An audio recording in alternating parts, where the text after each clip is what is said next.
نبی نے کیا فرمایا؟ جس نے خواہشات کو اپنا ہدف بنایا کہ میں یہ خواہش یہ بھی ہو جائے، یہ بھی ہو جائے، تو آپ نے کیا فرمایا؟ کیا اس کی خواہشات پوری ہو جائیں گی؟ کیا وہ خوشیوں میں آ جائے گا؟ نا نا نا نا نا نا، یہ پیغمبر کہہ رہے ہیں، اللہ کے سچے پیغمبر، وہ کبھی بھی خوشیوں میں نہیں آئے گا۔ فرمایا اس کو کیا سزا ملے گی؟ جعل اللہ من کانت الدنیا ہمہ جعل اللہ فقرہ بین عینیہ، دولت کے پیچھے بھاگے گا نا تو اللہ اس کے سامنے فقر و فاقہ کا خوف رکھ دیں گے۔ سمجھ رہے ہو؟ دولت کے پیچھے بھاگ رہا ہے، آ رہی ہے، مل بھی رہی ہے، لیکن خوف کیا ہوگا کہ یہ مجھ سے چھن نہ جائے، اس بات کی ٹینشن، یار یہ ختم نہ ہو جائے، یار یہ چھن نہ جائے، یار کوئی کاروبار کو نقصان نہ ہو جائے۔ بڑے بڑے کروڑ پتی فیکٹریوں کے مالک آتے ہیں، کہتے ہیں کہ لاشعوری سا خوف ہمیں ستاتا ہے، دنیا کی ہر نعمت ان کے پاس، مگر دماغ میں نا ایک کہہ رہے ہیں ہمیں خود بھی نہیں پتا ہم ڈر کس چیز سے رہے ہیں، لیکن سکون نہیں ہے، ایک لاشعور میں خوف ہے جو ہمیں مسلسل ستا رہا ہے۔ یہاں ایک آئے کئی سال پہلے، سفید ٹوپی، پوری پراپر داڑھی، اور جناب سفید کرتا، بڑے ایسے نورانی چہرہ، اور پکے نمازی تھے، بہت بڑے تاجر۔ مجھے کہنے لگے مفتی صاحب میں ایک دل کی بات آپ سے شیئر کرنا چاہتا ہوں۔ میں نے کہا جی۔ کہہ رہے میں نماز بھی پڑھتا ہوں، روزے بھی رکھتا ہوں، اہل اللہ کی صحبت میں بھی بیٹھتا ہوں، اور لیکن پتہ نہیں میرے دل میں سکون نہیں ہے، میرے دل میں سکون نہیں ہے۔ میں نے کہا آپ فیکٹری کے مالک ہیں، کوئی پرابلم ہے تو بتائیں۔ کہہ رہے نہیں کوئی پرابلم بھی نہیں ہے۔ میں نے کہا آپ کے ساتھ بے سکونی پتہ ہے کیا ہے؟ میں جانتا ہوں آپ کی بے سکونی، آپ کو یہ ڈر ہے کہ اس فیکٹری کا کوئی نقصان نہ ہو جائے، جیسی زندگی ابھی ہے پتہ نہیں یہ ہمیشہ ویسی رہے گی بھی یا نہیں رہے گی۔ تو نماز تو آپ نے پڑھ لی، آپ نے زکاتیں بھی دے دیں، آپ نے روزے بھی رکھ لیے، لیکن یہ جو لاشعور میں خوف ہے نا، اس خوف کا کوئی ازالہ کرنے والا نہیں ہے، کیونکہ آپ کو پتہ ہے یہ شیورٹی، یہ گارنٹی کوئی بھی نہیں لے سکتا کہ تمہیں نقصان کبھی بھی نہیں ہو سکتا، کیونکہ آپ نے اپنی زندگی میں دیکھا ہے بڑے بڑے کاروبار چلتے ہوئے ٹھپ ہو جاتے ہیں، لوگ روڈ پہ آ جاتے ہیں۔ کہہ رہے ہیں بالکل آپ صحیح کہہ رہے ہیں، مجھے یہی خوف ہے۔ میں نے کہا اس خوف کا یہ علاج نہیں ہے کہ آپ اپنے کاروبار کو ہر طرح سے سیو کر لو، یہ تو وہ تو کرنا تو چاہیے سیو، لیکن یہ علاج نہیں ہے۔ میں نے کہا اس کا علاج یہ ہے کہ آپ یہ فرض کر لو کہ یہ چھن گیا آپ سے سب کچھ، ابھی برباد ہو گئی، اللہ نہ کرے فیکٹری میں آگ لگ گئی، اب ہوگا کیا؟ کہہ رہے کیا ہوگا؟ میں نے کہا کچھ بھی نہیں ہوگا، صبح 2 پراٹھے آپ پھر بھی کھاؤ گے، رات کو سونے کے لیے چھپڑا آپ کو گندے نالے پہ یا فٹ پاتھ پہ مل جائے گا، کوئی بات نہیں، انجوائے کرنا، دنیا مسافر خانہ ہے، رہنے کی جگہ بولو نہیں۔ ہماری بیسک ضرورت ہے، جب شدید بھوک لگے، بھوک برداشت نہیں ہوتی ہے، کھانے کو روٹی مل جائے، یہ بیسک ضرورت ہے۔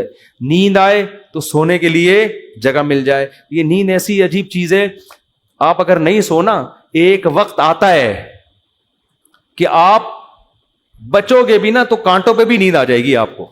اب جیسے میرے ساتھ ہوتا ہے نا، نیند نہیں ہو رہی، ایک وقت جب بہت زیادہ جمع ہو جاتی ہے، پھر ہم نہیں بھی سونا چاہ رہے ہوتے ہیں، سو رہے ہوتے ہیں۔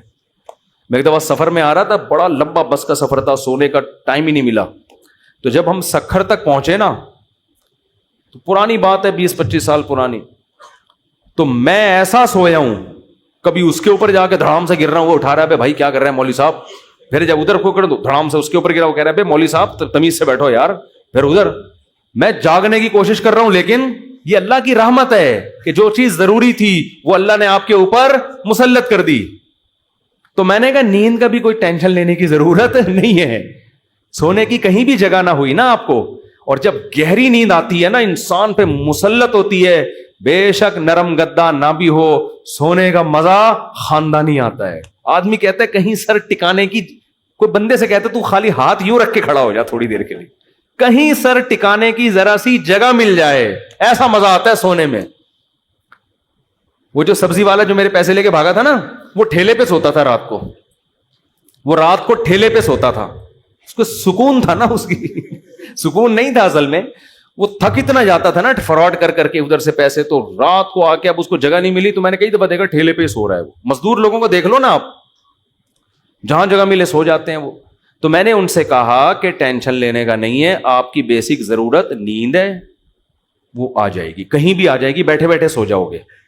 اور کھانے کی ضرورت, اتنا رزق اللہ انشاءاللہ آپ کو دے دے گا. اور شدید بھوک میں تو میرے بھائی دال میں بھی وہ مزہ آتا ہے جو ایک مالدار کو قورمے بریانی میں آتا. شدید بھوک لگ رہی ہو نا, دال کھانے کا اپنا مزہ. میں نے کہا دال مل جائے گی. پھر کہنے لگے بیوی بچوں کا کیا ہوگا جب اتنی غربت ہوگی, خطرہ ہوگا تو بھاگ جائیں گے. میں نے کہا جو خود سے بھاگے اسے بھاگنے دو. ٹھیک ہے نا, جو خود سے بھاگے اسے کوئی ٹینشن. مسافر خانہ ہے نا بھائی. نیک بیوی تو وہ ہوتی ہے جو آپ کی شریک حیات ہے. جب دولت تھی اس وقت بھی ساتھ, جب غربت تھی اس وقت بھی ساتھ. تو اگر غربت میں وہ بھاگ گئی, بولو اے اللہ اچھا ہوا تو نے زندگی میں ہی جان چھڑا دی. کیا خیال ہے بھائی؟ اور میں نے کہا جب دوبارہ پیسہ آئے تو پھر اس کو لے کے نہ ہو, بولو اب وہیں رہو. اب کیا کرنا ہے وہیں رہو. غیرت مند آدمی تھوڑی ایسی چیزیں پالتا ہے لے کے. تو میں نے کہا بھاگتا بھاگتا کوئی ہے نہیں آج کل, لیکن اگر بھاگ گئی ٹینشن نہیں, مسافر خانہ ہے. ویسے بھی مر جاتے تو قبر میں دفنا کے آ جاتی وہ. تو کوئی ٹینشن نہ لو میرے بھائی, کسی چیز کی ٹینشن لینے کا بالکل بھی نہیں ہے. ہم مسافر خانہ ہے. ہماری فیکٹریوں کو اللہ نہ کرے آگ نہ بھی لگے تو بھی تو مرنا ہے نا. ارے فیکٹری تم نہیں مرے, فیکٹری مر گئی, یہ زیادہ اچھا ہے. اس سے بہتر کہ تم مر جاتے اور فیکٹری بچ جاتی. کوئی فرشتہ آئے اور کہے اللہ نے مجھے حکم دیا ہے اس کی فیکٹری کو آگ لگوا دو, لیکن اس کو آپشن دے دو کہ تو مرے تیری فیکٹری کو مار دیں. آدمی کہتا ہے بھائی مزدوروں سمیت مار دے اس پوری فیکٹری, مجھے بچا لو. یہی ہوگا نا, مجھے بچا لو. تو ان کو تھوڑا سکون ہے. میں نے کہا آپ کا مسئلہ یہ ہے کہ آپ نماز پڑھتے ہیں, علماء کے پاس بھی بیٹھتے ہیں, مگر آپ نے دل میں دنیا کی محبت کے گٹر ابل رہے ہیں آپ کے. ہمارے حضرت فرمایا کرتے تھے بہت سے لوگ ایسے ہیں, بڑی بڑی داڑیاں, تہجد گزار, اور جناب بڑے ہر بات پہ درود شریف, لیکن دل میں دنیا کی محبت کے گٹر پالے ہوئے ابل رہے ہیں. یہ ایسے جیسے اللہ کی محبت کے چشمے ابلتے ہیں نا, تو دنیا کی محبت کے چشمے نہیں ابلتے, گندگی کے گٹر ہیں جو ابلتے ہیں. تو کہتے ہیں ان کے دل میں گندگی نہیں ہے, گندگی کے دنیا کی محبت کی جو ایک گٹر ہے نا, گٹر, وہ گٹر ابل رہے ہیں. جس کو یہ مثال سمجھ میں نہ آتی ہو, بارشوں میں ہماری گلی کو آگے دیکھ لیا کرے گٹر کیسے ابلتے ہیں, تو وہ پتہ چل جائے گا کہ یہ ہے جو گند نکلا ہوا ہے. اس گند کو نکالو. کیا کہا پیغمبر نے, ہود علیہ السلام نے اپنی قوم سے, صالح علیہ السلام نے اپنی قوم سے, تتخذون مصانع لعلکم تخلدون. اے میری قوم تم گھر اتنے مضبوط بناتے ہو جیسے تم نے ہمیشہ رہنا ہے, اتنا پیسہ ان دیواروں میں کیوں پھونک رہے ہو؟ حالانکہ وہ حلال پیسوں سے گھر بنا رہے تھے بھائی, حرام سے تھوڑی بنا رہے تھے, حرام سے نہیں بنا رہے. پھر بھی پیغمبر اعتراض کر رہے ہیں کہ موت کو بھول گئے ہو تم. اتنا سریا بنیادوں میں ڈالا جا رہا ہے, لوگ بتا رہے تھے ہم نے یہ سریا ڈالا. میں کہتا ہوں اپنی ہڈیوں میں تو کیلشیم ہے نہیں تمہارے, پہلے اپنی ہڈیوں میں سریا ڈالو بھائی. ہڈیاں بوسیدہ ہو رہی ہیں, کھوکھلی ہو رہی ہیں, اور مکان کی مضبوطی پہ انسان فخر کر رہا ہے. تو نکالو اس گٹر کو, ایسے جھٹک دو. ہمارے حضرت ایک ذکر بتایا کرتے تھے کہ رات کو نا تنہائی میں بیٹھ کے یہ ذکر کیا کریں. یہ ذکر حدیث سے ثابت نہیں ہے, صرف ٹریننگ کے لیے ہے, ٹریننگ کے لیے, اپنی اصلاح کے لیے. اس لیے اس کو سنت سمجھنا جائز نہیں ہے. وہ ذکر کرواتے تھے, بہت سے اکابر کرواتے ہیں یہ کہ لا الہ الا اللہ. لا الہ میں کیا کرنا ہے؟ گردن یہاں لے کے جانی ہے. لا الہ, کوئی معبود نہیں. یہ تصور کر رہے ہیں دل سے اللہ کے علاوہ سب چیزیں نکل رہی ہیں, نکال کے باہر پھینک رہا ہوں. اس تصور کا نا بڑا اثر پڑتا ہے دل کے اوپر. لا الہ سب نکال کے, بحریہ ٹاؤن نکالو سب سے پہلے اس میں سے. ہاں بحریہ, آپ کو نہیں پتا بحریہ ٹاؤن کا, آپ باہر سے آئے نا. ہمارے ہاں وہ کامیاب ہے جو بحریہ ٹاؤن ہے, اور وہ ناکام ہے جو بحریہ ٹاؤن نہیں ہے. تو ہمارے ہاں جنت الفردوس میں ریاض ملک ہے جس کا بحریہ ٹاؤن ہے. یہ جنت جو دنیا میں باتیں کرتے ہیں لوگ, اب اس کو نہیں مانتے, کہتے ہیں بھائی تیرے پلاٹ کتنے ہیں. تو لا الہ کا مطلب نکالو دل سے, کوئی نہیں ہے. جو گند بھرا ہوا ہے نا, دکان, پلاٹ, جائیدادیں, جاگیریں, جدھر دل اٹکا ہوا ہے, میرا بزنس, میرا کاروبار, میرا پلاٹ, میرا یہ سب میرا میرا کر کے, جو میری گاڑی, یہ سب فضول چیزوں کو لا الہ میں تصور کر کے نکلو. حالانکہ اس وقت ہمارے پاس دھیلا بھی نہیں تھا, ہم تو خود طالب علم تھے, لیکن کہتے تھے نکالو دل سے. رات کو 100 دفعہ نا یہ ذکر کرواتے تھے, لا الہ, سب نکال دیا, الا اللہ. پھر الا اللہ میں چوٹ مارتے تھے دل پہ. الا اللہ, صرف کون ہے؟ اللہ ہے. تو الا کل ما خلا اللہ باطل, حدیث میں آتے اللہ کے علاوہ سب باطل ہے. اس کا ہم آج کی زبان میں ترجمہ کریں گے اللہ کے علاوہ سب بکواس ہے. سب کیا ہے؟ بکواس. اگر سب بکواس نہ ہوتا تو موسیٰ کلیم اللہ کو اللہ دنیا دیتا نا, اور فرعون کو غریب رکھتا کہ موسیٰ تو میرے ہیں تو ان کو دنیا بہت دوں گا, اور فرعون میرا دشمن ہے, اس کو کھانے پینے کے لیے روٹی, اس کی فیکٹریوں میں آگ لگاؤں گا. کیا کراؤں گا؟ فیکٹریاں تو فرعون کی چل رہی تھیں, اس کے محلات کے نیچے نہریں بہ رہی تھیں, اور موسیٰ کلیم اللہ کو فرعون غربت کے تانے دیتا تھا. ان کے پاس تو کچھ بھی نہیں ہے, شادی کرنے کے لیے تو 10 سال بکریاں چرائی ہیں انہوں نے. آپ شادی کرتے ہیں نا, اصل میں کیسے بھائی اتنے اچھے خاندان میں شادی ہوئی, آپ بتاتے ہیں یار ایکچولی میرا بزنس, اور وہ انہوں نے ایسا میرا اسٹیٹس دیکھا کہ خود ہی دے دی انہوں نے. اور غریب آدمی, ابے تجھے کیسے مل گئی؟ تو کیا کہہ رہا تھا یار کسی کا رکشہ ادھار لے کے گیا تھا میں بتانے کے لیے. وہ بیچارہ فخر کر سکتا ہے؟ تو فرعون یہ تانے دیتا موسیٰ علیہ السلام کو کہ ام انا خیر من ھذا الذی ھوا مہین, میرے پاس دولت, یہ غریب. تو اس سے پتا چلتا ہے اللہ کے علاوہ اس دنیا میں سب کچھ کیا ہے؟ بکواس. ہمارے نبی کچرے کے ڈھیر پہ صحابہ کے ساتھ گئے, ایک مری ہوئی بکری کا بچہ, سوری مری ہوئی بکری کا بچہ نہیں, بکری کا مرا ہوا بچہ, سمجھتے ہو؟ بکری کا مرا ہوا بچہ, مردار ہوتا ہے نا, بو آ رہی ہوتی ہے, پھول پھٹ رہا ہوتا ہے. آپ نے صحابہ سے فرمایا کوئی ہے جو اس کو کچھ درہم میں خریدے؟ صحابہ نے کہا یا رسول اللہ اس گند کو کون خریدے گا؟ آپ نے فرمایا اللہ کی نظر میں اس دنیا کی حیثیت اس سے بھی کم ہے. جو ہم اس کو لفٹ کرا رہے ہیں نا, میرا پلاٹ, میری گاڑی, چند اصل میں یہ سمجھ میں آتی نہیں ہے. آنکھ بند ہوگی تو سمجھ میں آ جائے گا یار کس چیز پہ میں نے محنت. تو دل سے دنیا کی محبت نکالو, اور یہ ذکر تنہائی میں اجتماعی نہ کریں, ایک بدعت نہ بن جائے. ہاں لاؤڈ اسپیکر کھول کھول کے بھی مسجدوں میں ہو رہا ہے, ایک ٹوپی ڈرامے شروع ہو جاتے ہیں. ہر چیز کو نا لوگ انٹرٹینمنٹ کا ذریعہ بنا لیتے ہیں. اب یہ ذکر میں نے بتا دیا تو اب پتہ چلا مسجدوں میں پروگرام چلے, آئیے ہمارے یہاں 3:05 پہ ذکر ہوگا, پھر ہاں ہو رونا دھونا کرنا کرانا کچھ بھی نہیں ہوتا. تو تنہائی میں بیٹھ کے اگر 100 دفعہ ایسے کر لیں, لا الہ, ہلکی آواز کے ساتھ, لا الہ الا اللہ, لا الہ الا اللہ, لا الہ الا اللہ, آپ کئی دن تک کنٹینیو کریں گے, آپ کے دل کی کیفیت بدلنا شروع. پھر آپ کو لگے گا یار لا الہ کوئی نہیں ہے, سب بکواس ہے. پھر کوئی آپ سے آ کے کہے گا نا ابے بحریہ ٹاؤن, آپ کہو گے میں تو رات کو 100 دفعہ دل سے یہ بحریہ ٹاؤن نکالا ہے میں نے, تو کس بحریہ ٹاؤن کی بات کر رہا ہے؟ دنیا رکھو ضرور, ایسا نہ ہو کہ پلاٹ ہی بیچ دیں صبح اٹھ کے.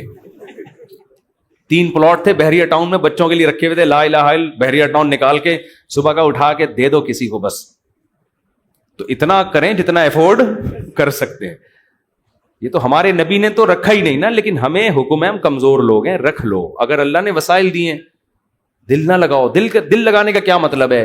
فیکٹری اس لڑکے نے رکھی تھی مگر دل میں بھی رکھی ہوئی تھی, تو میں نے کہا دل سے فیکٹری کو کیا کرو, نکال دو. جب نکالو گے تو کیا ہوگا؟ دل میں محبت ہے یا نہیں ہے, اس کی علامت ہے چھوٹ جانے پہ نقصان کتنا ہوتا ہے. دیکھو بہت سے لوگ اپنی بیوی سے کہتے ہیں میں تم سے بہت محبت کرتا ہوں, پتہ چلے گا مرنے پہ نقصان کتنا ہوتا, افسوس کتنا ہو رہا ہے. آپ رہتے تو سبھی میاں بیوی اکٹھے ہی ہیں نا, کیا خیال ہے؟ صبح وہ ناشتہ بنا کے دے گی, آپ کھا لو گے, آپ کے بچوں کو, سب محبت سے ہنسی خوشی زندگی گزر رہی ہے. اس سے تھوڑی پتہ چلتا ہے کہ آپ کو اس سے محبت بھی ہے یا نہیں ہے. اگر وہ مر جائے, اس کو کینسر ہو جائے, آپ کے دل میں آئے کہ چلو یار, بعض نہ اوپر سے ڈاکٹر صاحب بس بہت ٹینشن میں, اندر سے یار خود سے جا رہی ہے, جانے دو.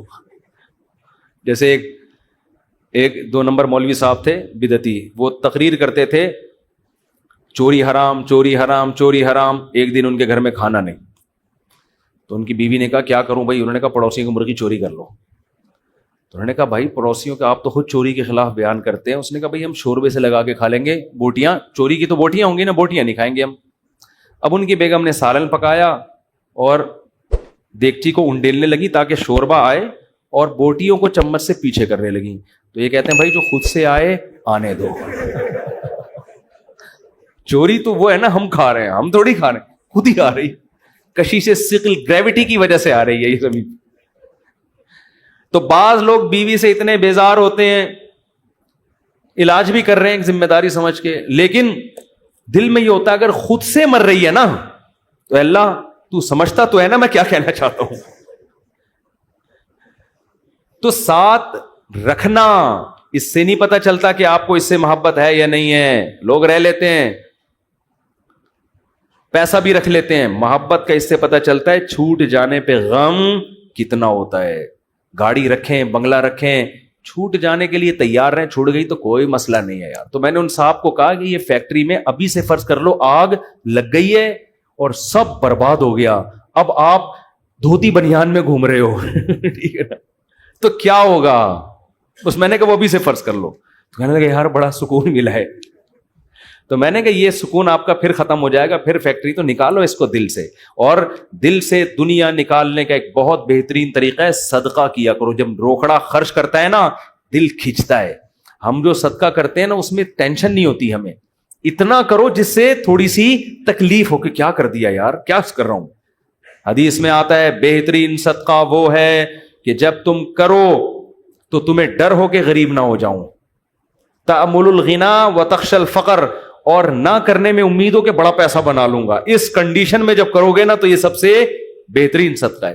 تو صدقہ کیا کرو، دے دیا کرو یار. یہ ہمارے حضرت فرماتے تھے ایک آدمی دکان سے اتنی محبت ہو گئی اس کو، ایک دن اس نے کہا کہ مجھے اتنا دکان میں دل اٹک گیا، ایک دن میں دکان بند کر کے بیٹھ گیا. میں نے کہا باڑ میں جائے، اپنی اصلاح کے لیے نا کوئی بات نہیں، نقصان کرو یار اپنا، ہر وقت دکان دکان دکان ایسی کی تیسی تالا لگا کے گھر بیٹھ گیا کہ جب نارمل کنڈیشن میں ہوں گا پھر آؤں گا. جیسے کسی کو عشق ہو جائے نا کسی سے، اب مل تو رہی نہیں ہے وہ، تو عشق میں وہ پاگل ہونا شروع ہوتا ہے. تو بے وقوف لوگ کیا کرتے ہیں، ہر وقت اس کی یاد دماغ میں، ہر وقت اس کو دیکھ رہے ہیں، اس کی تصویریں دیکھ رہے ہیں، پرانے میسج پڑھ رہے ہیں، سوچ رہے ہیں. بے وقوف یہ کرتے ہیں. عقل مند کیا کرتا ہے، لعنت بھیجو یار صحیح ہے نا، نمبر ہی بلاک کر دو ایسی کی تیسی. اور جب یہ کیفیات ختم ہو جائیں گی پھر دیکھوں گا شادی ہو گئی نہیں ہوگی، دوبارہ ٹرائی کر کے کوشش کروں گا. پاکستانی چھوڑتا تو ہے نہیں، کہتے پھر 1 سال بعد دوبارہ ٹرائی کریں گے ہم. تو عقل مندی کا تقاضا ہے. تو جلدی سے بس حدیث مکمل کر دوں. نبی نے فرمایا جس نے خواہشات کو ہدف بنا لیا تو اللہ فقر و فاقہ اس کے سامنے لا کے کھڑا کر دیں گے. کروڑ پتی ہوگا مگر آگے فقر و فاقہ اس کو ڈرا رہا ہوگا، بھائی میں حملہ کر دوں گا، میں تجھے کھا جاؤں گا. اس خوف کی وجہ سے لائف کو انجوائے نہیں کرے گا. جعل اللہ فقرہ بین عینیہ وفرق علیہ شملہ. دوسری سزا دنیا میں اس کو یہ ملے گی کہ اس کی فکروں کو بکھیر دیں گے اللہ تعالیٰ. اتنے مسائل ہوں گے کہ میرا یہ صرف ایک پیسہ مسئلہ نہیں ہوگا، یار یہ کام بھی ہو جائے، یار یہ بھی ہو جائے، یار یہ بھی ہو جائے، یار فلاں سے تعلقات بھی ٹھیک ہو جائیں، یا لوگ میری مخالفت کرنے وہ بھی چھوڑ دیں، یار وہ فلانا. یعنی وہ اتنے انڈے بچے ہوں گے کہ سارے انڈوں سے چوزے نکلیں، تو اس کی یہ خواہش ہوگی. حالانکہ کبھی مرغی کے سارے انڈوں سے چوزے نکلتے ہیں؟ 2-4 تو خراب ہو جاتے ہیں نا. تو فرقہ یہ اور عجیب ٹینشن، سکون نہیں ہوگا. یہ بھی اس کی فکریں اللہ کیا کر دے گا، اس کے سامنے بکھیر دے گا. یہ بالکل ایسے ہے جیسے بہت ساری ٹینشنیں اگر ایک پوٹلے میں ہو نا، انسان کہتا ہے اٹھا کے پوٹلا پھینک دو، ختم. اور وہ پوٹلا کھل کے بکھر جائے، ایک ٹینشن وہ ہے، ایک ٹینشن وہ ہے، ایک ٹینشن وہ، اس کو کمبخت کو سمجھ میں ہی نہیں آئے گا ان ٹینشنوں سے میں جان چھڑانا شروع کون سی والی ٹینشن سے کروں، میں کون سی والی ٹینشن کو میں پہلے پھینکوں، پھر اتنی بکھری ہوئی ہوں گی اس میں ڈوبا ہوا ہوگا وہ. اور آگے آپ نے فرمایا اتتہ ولم یاتہ من الدنیا الا ما قدر له. یہ سارے کام دنیا کے لیے کر رہا تھا نا، وہ 2 بکھیڑے پال لیے اس نے، دنیا کے لیے سب کچھ کر رہا تھا. اور اس کی 2 سزائیں تو اللہ فوراً دے دے گا، فقر و فاقے کا خوف اور ٹینشنوں کو بکھیر دے گا. یہ 2 ٹینشنیں تو چلو ہم کہتے یار دنیا مل جاتی تو چلو یہ ٹینشنیں بھی قبول ہیں. اللہ کہتے ہیں ملے گی اتنی جتنی مقدر ہے. نبی نے فرمایا ملے گی اتنی نہیں جتنی اس کی چاہت ہے، اتنی جتنی اللہ نے لکھی ہوئی ہے. اگر یہ زیادہ کی کوشش کرے گا تو ہو سکتا ہے دھیلا بھی نہ ملے اور ہو سکتا ہے ڈبل مل جائے. تو یہ بھی اس کی چاہت پہ نہیں ہے، یہ کس کی چاہت پہ ہے؟ اللہ کی. تو یقینی پھر بھی نہیں ہے وہ. پھر میں چٹکلا سنا دوں نا، یقینی پھر بھی نہیں ہے. ایک آدمی کو بیوی اچھی نہیں لگتی تھی، بیچاری نے ہر طرح سے کوشش کر لی کہ میں اپنے میاں کو اچھی لگوں، اچھی پھر بھی نہیں لگ رہی اس کو. ایک دن وہ بڑی خوبصورت لپسٹک اور خوبصورت زیور اور خوبصورت ساڑی اور بڑا خوبصورت لباس، ہر چیز بڑی VIP پہن کے آ گئی. ابھی یہ بیوی کی تعریف کر رہے ہیں، یار کیا خوبصورت چوڑیاں پہنی ہوئی ہیں. کہہ رہی تھینک یو، آپ کا بہت شکریہ. کیا خوبصورت ساڑی. کہہ رہی وہ لڈو پھوٹ رہے ہیں کہ آج تو میرا میاں بڑا خوش ہے. بہت اچھا ماشاءاللہ ڈریس آپ نے, کیا خوبصورت لپسٹک, ایک ایک چیز کی تعریف کر کہتے ہیں اچھی پھر بھی نہیں لگ رہی, اتنا کچھ اچھا پہنا ہوا ہے مگر تو پھر بھی اچھی نہیں لگ رہی. یہ مطلب ہے اس حدیث کا کہ اتنی ٹینشنیں اٹھانے کے بعد ہو سکتا ہے دنیا ملے پھر بھی نہیں, وہیں کا وہیں کھڑا رہے جہاں سے چلا تھا. اور اس کے مقابلے میں آپ نے فرمایا من کانت الآخرۃ ہمہ, جس نے اس دنیا کو پسے پش ڈال کے کہا میرا ہدف آخرت ہے, یہ دنیا اصل ہدف ہے ہی نہیں, ملے ٹھیک ہے نہیں ملے ایسی کی تیسی, یہ ایسی کی تیسی یاد رکھ لیں. ملے ٹھیک ہے بحریہ ٹاؤن میں پلاٹ مل گیا ٹھیک ہے, نہیں تو گندے نالے پہ لے لیں گے, مل گیا ٹھیک ہے نہیں تو ریڈی لگا لیں گے, مل گیا ٹھیک ہے نہیں تو ویسے ہی بیٹھ جائیں گے, ٹھیک ہے نا. یہ جس کا یہ خوف, اور اصل کیا ہے آخرت, مجھ سے گناہ نہ ہو جائے کوئی, اگر ہو جائے تو جلدی سے توبہ کر کے اللہ کو مناؤں. آپ نے فرمایا جس نے آخرت کو ہدف بنا لیا, جنت تو بعد میں ملے گی, کچھ انعامات دنیا میں ملنا شروع ہو جائیں گے. پہلا انعام جعل اللہ شملہ جمع لہ من کانت الآخرۃ ہمہ جعل اللہ غناہ فی قلبی. اس کو فقر و فاقہ کا خوف تھا نا, فرمایا اس کے دل میں اللہ غنا, اس کے دل کو مالدار بنا دے گا. اس کو ایسا لگے گا یار جتنی میری ضرورت نہیں ہے اللہ نے رزق کی بالٹیاں میرے اوپر انڈیل دی ہیں, میری ضرورت صبح 2 روٹی کی ہے اور روٹی کے بجائے اللہ پراٹھے کھلا رہا ہے. عجیب بات ہے یا نہیں ہے؟ میری ضرورت تھی صرف چائے پراٹھا مل جائے اور اللہ مجھے انڈے بھی کھلا رہا ہے. نہیں یار یہ سمجھ میں تو رہنے دو, بس یہ آخری ہے, آپ لوگ بھی بہت تھک گئے ہوگے نا. میری ضرورت تھی کہ میں کسی طرح بس روٹی اور پانی مل جائے نوالا حلق میں اتار لوں, کیونکہ مسافر خانہ ہے نا. ارے بس میں سفر کر رہے ہو, ٹرین میں سفر کر رہے ہو, شدید بھوک لگ رہی ہے, آدمی کہتا ہے یار 2 نوالے کہیں اسٹیشن سے خرید کے لے آگے پھپھو کا گھر آنے والا ہے پشاور میں, چاچو کا گھر آنے والا ہے, تو مزے ہی مزے بکرے رکھے ہوئے وہاں پہ, سفر کی ٹینشن تھوڑی لے گا, پھر کیوں لے گا ٹینشن وہ. لوگ کہتے ہیں یہ سیٹ سفر میں تجھے جو ہے نا ٹرین میں بڑی بہترین سیٹ ملی لیکن تیری نہیں ہے, یہ تجھے چھوڑنی پڑے گی. آدمی کا تو کیا مسئلہ ہے یار, میری ہو وسیم بھائی کی ہو, مجھے تو بیٹھنے سے مطلب ہے. تو کہتا ہے گھر میرا ذاتی ہو یا کرائے پر ہو, رہنے سے مطلب ہے. بنایا وسیم بھائی نے کروڑوں روپے کا, 20-25 ہزار کرایہ دے کے میں رہ رہا ہوں, لائف کو انجوائے میں کر رہا ہوں. بے وقوف وہ ہے جس نے بنایا. سمجھ میں آ رہی ہے کہ نہیں آ رہی؟ یار تمہارے پاس اپنی گاڑی نہیں, تم ٹیکسیوں میں جاتے ہو, کوئی بات نہیں یار, ٹیکسی خریدی اس نے, میں 500 روپے دے کے سفر میں کر رہا ہوں. تو میری ضرورت تو نہیں تھی, لوگوں تو پیدل سفر کیے ہیں اتنے لمبے لمبے. موسیٰ علیہ السلام تو مصر سے مدین پیدل گئے ہیں, اور ہم یہاں سے صدر پیدل نہیں جا سکتے, تو ہماری ضرورت تھوڑی ہے. لیکن اللہ نے اتنا احسان کیا, گرین بس بنا دی بھائی. امام مہدی کے آنے سے پہلے کراچی میں گرین بس چل پڑی, سبحان اللہ. جس کراچی میں گٹروں کے ڈھکن نہیں ہیں اس پر اللہ نے اتنا انعام کیا, گرین بس چل رہی ہے. اور کچھ لوگ تو ہمارے ایسے ہیں 50 روپے دیکھ کر صبح سے لے کے رات تک ایئر کنڈیشن کے چکر میں بیٹھ گئے, وہ کہ گھر میں گرمی لگ رہی ہے تو 50 روپے دو اور اے سی میں لائف کو کیا کرو, انجوائے کرو. ایسے بھی لوگ ہیں, وہ سنا ہے پھر انہوں نے کوئی قانون چینج کیا. شروع میں ایسا آیا تھا کہ 50 روپے تو بیٹھے رہو کوئی نہیں پوچھے گا, تو لوگ صبح فجر کے بعد جا کے بیٹھ گئے کھانا وانا لے کے, رات کو اتر کے گھر آ گئے. انہوں نے کہا سارا دن آج ٹھنڈک میں ہم نے گزارا ہے, ٹھیک ہے نا. تو نبی نے فرمایا جعل اللہ غناہ فی قلبی, اللہ اس کے دل میں غنا. تبھی تو میں نے بعض غریبوں کو بڑی پرسکون لائف میں دیکھا ہے. ایک غریب کے 10-15 بچے تھے, میاں بیوی اور پھر ماں باپ بھی اسی کے ساتھ, اور وہ موسمبیاں بیچتا تھا ٹھیلے پہ. میں نے کہا یار کیسے اس موسمبی میں کھلا لیتے ہو سب کو؟ کہہ رہے یار اللہ کا دیا بڑا فضل ہے, صبح کھانا بھی پکتا ہے, آٹا بھی, دوپہر کا کھانا بھی, رات کا کھانا بھی, اسی میں کھاتے ہیں, رات کو سوتے ہیں. اللہ کا فضل ہے, کرایہ بھی نکل آتا ہے گھر کا. میں نے کہا یہ دیکھو, ایک وہ فیکٹری والا ہے جو کہہ رہے لاشعور میں کیا ہے, مجھے خوف ہے, خوف. کیوں؟ جب آخرت اصل بنا لی تو پھر انسان کو جتنا ملے گا اس سے وہ سمجھتا ہے مجھے میری مسافر کو اتنے کی ضرورت نہیں ہوتی. اے اللہ تو مجھے میری ضرورت سے بہت زیادہ دے رہا ہے, مجھے ضرورت اتنے کی نہیں ہے, سمجھتے ہو. بلکہ اگر گاڑی نہیں بھی ہوگی کہے گا اللہ تو نے پاؤں سے معذور لوگ پیدا کیے ہیں, میری دونوں ٹانگیں سلامت ہیں جو کانپ بھی نہیں رہی ہیں.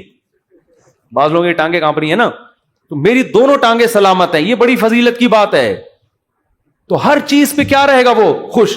ہم اب دیکھو یہ باتیں جب انسان کسی کی زندگی میں دیکھتا ہے نا پھر سمجھ میں آتی ہیں, اس لیے کہتے ہیں بزرگوں کی صحبت بہت ضروری ہے. ہم نے یہ چیزیں اپنے شیخ میں دیکھی ہیں. انتہائی غربت میں بھی کہتے تھے اللہ نے اتنے انعامات کیے ہیں کہ مجھے شرم آتی ہے کہ اللہ تیرے احسانات کا ہم کچھ بھی تو بدلہ نہیں دیا نا. حالانکہ کیا تھا, ہمارے شیخ کے پاس کوئی اپنی پراپرٹی نہیں, کرائے کے گھر پہ ساری زندگی گزاری, اور دل سے کہہ رہے ہوتے تھے اللہ. اور کبھی کوئی پریشانیاں ماضی کے بیان بھی کرتے نا تو وہ کہتے میں صرف آپ کو سبق دینے کے لیے بتا رہا ہوں, ورنہ وہ بیان کرتے ہوئے مجھے شرم اتنی آ رہی ہے کہ اللہ کہے گا 2-4 پریشانیاں میں نے تجھے زندگی میں کیا دی اور تو لوگوں کے سامنے گاتا پھر رہے. شرم آتی تھی ان کو. ہمارے یہاں زندہ رہنے کا کتنا شوق ہے نا لوگوں کو, بڑی عمر. حضرت کہتے ہیں جب میں 63 سال کا ہو گیا تو مجھے تو اب شرم آنے لگی, یار ابھی بھی میں زندہ ہوں, کتنے لوگ دنیا سے چلے گئے. اب ایسا نہ ہو کسی بوڑھے کو جا کے آپ کہیں کہ آپ کو شرم آنی چاہیے, یہ تو بھائی بدتمیزی کی بات ہوگی. بوڑھوں کے لیے دعا کریں اللہ ان کو اور زیادہ لمبی عمر دے, کیونکہ جب آپ 63 کے ہوگے آپ کو شرم ورم نہیں آئے گی, آپ کہوگے یار کسی طرح بچ جاؤں میں, اور کوشش بھی کرو ان کو بچانے کی. کیونکہ بعض بیوقوف ہوتے ہیں. ہمارے ایک رشتے دار ہیں جا کے ہمارے نانا سے بول دیا کہ اتنی لمبی عمر سے اللہ نے پناہ مانگی ہے, وہ 99 سال کے ہو گئے تھے. تو ہم نے کہا بھائی کمبخت یہ ان کے سامنے کہنے کا تھوڑی ہے, اتنی لمبی عمر سے اللہ نے پناہ مانگی ہے. تو جعل اللہ غناہ فی قلبی, اللہ اس کی طبیعت میں کیا پیدا کر دے گا غنا. جب ملے گا لوگوں سے, لوگ کہیں گے اپنا گھر ابھی تک نہیں بنایا, کہہ رہے یار بنایا تو وسیم بھائی نے تھا, رہ کون رہا ہے, میں ایسا انجوائے کر رہا ہوں.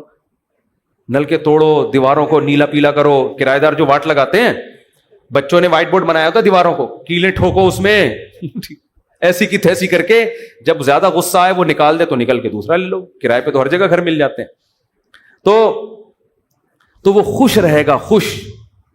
اور آپ نے دوسرا انعام کیا بتایا, جعل اللہ غناہ فی قلبی وجمع له شملا, ساری ٹینشنیں اللہ جمع کر کے ایک پوٹلے میں بند کر دیں گے. اس کو بتا دیں گے تیری یہ 2-4 ٹینشنیں, اس سے زیادہ دنیا کے غم بھی اس کے 2-4 ہی ہوں گے, اس سے زیادہ نہیں ہوں گے. ایک کمارے کو غم ہوگا جو میرا بیان سنتا ہے میری شادی ہو جائے, بس ٹوٹل غم, ٹوٹل پوٹلے میں یہ 2-4 ہی غم ہیں اس کے. دنیا دار آدمی کے غم ایک تو بہت بڑا پوٹل ہے اور وہ بھی کیا ہے, بکھرا ہوا ہے, اور اس کے 2-4 اگر ہوں گی بھی تو وہ ایک پوٹلے میں جمع لہو, اللہ اس کو کیا کر دے گا, جمع. یار بس ابا بیمار ہیں اور کوئی خواہش نہیں ہے, ابا ٹھیک ہو جائے. خواہشات کیا ہو جاتی ہیں, محدود, زیادہ لمبی چوڑی خواہشات ہیں ہی نہیں دنیا میں, مسافر خانہ ہے بھائی. وجمع له شملا, اور آپ نے فرمایا وآتته الدنيا وهي راغمہ. پہلے والے کی حالت کیا تھی, سب کچھ کر لیا, اچھی پھر بھی نہیں لگ رہی, وہی تھا نا, ملا پھر بھی نہیں. فرمایا اس کے پیچھے دنیا آئے گی, ناک رگڑتے ہوئے ذلیل ہو کے آئے گی, یہ دنیا کو لفٹ نہیں کرائے گا. اس حدیث کا مطلب سمجھنا ہے نا, اہل اللہ کی زندگیاں دیکھو, ہم نے دیکھی ہیں. ایسے رزق کے دروازے کھلتے تھے ان کو. ہمارے حضرت کے پاس جب نوٹوں کی گڈیاں آتی تھی نا, جب رزق کے دروازے کھلے, حضرت سے گنا نہیں جاتا تھا, کیونکہ حضرت کا ٹائم بڑا قیمتی تھا. گنتے تھے یار یہ کیا مسئلہ ہے یار, کئی دفعہ نا 2-3 نوٹ گن لیتے تھے, پھر کہتے تھے بس وہ دے دینا جتنے بھی ہیں. اور آپ کے پاس آئے, بیٹھ کے یوں کر کے نا 6 دفعہ تھوک لگا کے, یار یہ پھر لائٹ میں دیکھ رہا ہے. ہمارے محلے میں ایک بندہ رہتا تھا, کوئی اس کو جانتا نہیں ہے, بہت پرانی بات ہے اس لیے غیبت نہیں آئی. وہ اتنا کنجوس دکاندار تھا, اس کا نام بنیا رکھا ہوا تھا لڑکوں نے. اس وقت چمنی اٹھنی بھی چلتی تھی, چمنی چارہ نے نا 1 روپے کا 1/4. ہمیں یاد ہے ہم کوئی چیز خریدنے آتے نا چمنی, تو وہ چارہ نے کو نا یوں کر کے دیکھ رہا ہوتا تھا کہ نقلی تو نہیں ہے. ابے چارہ نے کہاں سے کوئی نقلی چھاپے گا یار, اتنا دیکھ رہا ہوتا تھا یوں کر کے نا اس کو. اس کا نام لڑکوں نے رکھ دیا تھا بنیا, ٹھیک ہے نا. تو ایسا دل میں ہوس, ایسی ہوس, گن رہے ہیں بیٹھ کے بار بار. تو ہم نے دیکھا ہے, تو نبی نے فرمایا آتتہ الدنیا, دنیا اس کے پاس آئے گی, اور یہ استغنا کے ساتھ. وہی راغمہ, یہ دنیا کے پیچھے ناک نہیں رگڑے گا, دنیا اس کے پیچھے ناک رگڑے گی, ذلیل ہو کے آئے گی اس کے پاس, اور یہ لفٹ نہیں کرائے گا, محبت نہیں دے گا اس کو. اکرام تو کر لے گا, عزت تو دے دے گا کہ بھئی آ رہی ہے آنے دو, محبت نہیں کرے گا اس سے. وہ بھائی ہم فانا چیزوں سے دل نہیں لگاتے. پلاٹ مل گیا بحریہ ٹاؤن میں, اچھی بات ہے ماشاءاللہ. نہیں ملا کوئی بات نہیں, اور مل گیا زیادہ تھوڑی دل لگانا ہے اس کو لفٹ تھوڑی کرانی ہے زیادہ. ہر وقت اسی پر, آپ کو پتہ ہے میرے 3 پلاٹ ہیں بحریہ ٹاؤن میں, آپ کو پتہ ہے میرا گھر بن گیا ہے, آپ کو پتہ ہے یہ ہے, آپ کو پتہ ہے وہ ہے. ہر وقت پاگلوں کی طرح چیخ رہے ہوتے ہیں. تو اس لیے دل کا سکون چاہتے ہو تو اس دنیا کو دل سے جھٹک کے نکال دو، ایسی کی تیسی، صحیح ہے نا؟ اور ہدف کس کو بناؤ؟ آخرت کو، اور اس میں یہی ہے گناہوں سے بچو بھائی۔ اللہ تعالی ہم سب کو سمجھنے کی، عمل کرنے کی توفیق عطا فرمائے۔